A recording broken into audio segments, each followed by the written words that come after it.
Well, it's Christmas time and Jesus coming into the world, but so many things in our world are no longer hospitable to him. Many of the churches are in halftime, many are closing.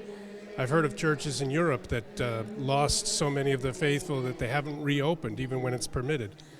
So really a return to faith, and we were inspired by other people like Austria Praise started at the end of November, and then in early December we said, well, we should do something, and we thought, let's just start immediately. Someone said, well, we'll plan for something in the spring, and we said, let's just start. The church is in crisis, society is in crisis, families are in crisis. Every single level of humanity is under attack by the devil right now.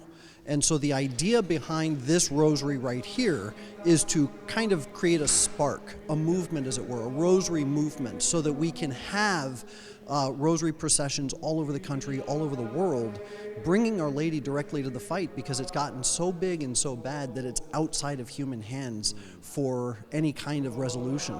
In my 60 plus years of life, I have never felt the oppression of darkness spreading around the world like I do now, you know, and I've always been Catholic and a praying woman, but kind of complacent, and now I just feel like we can't be complacent anymore, just can't do it.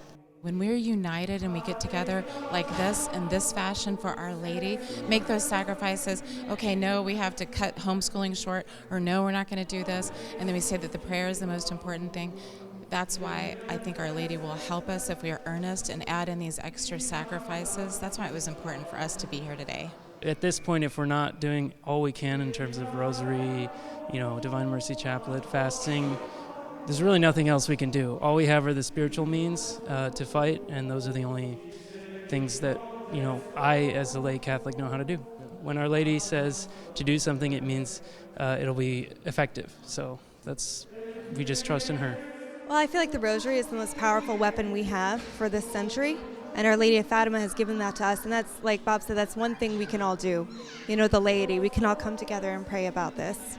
Get as many people involved, as many people saying the rosary as we possibly can, because Our Lady said, in the end, my Immaculate Heart will triumph.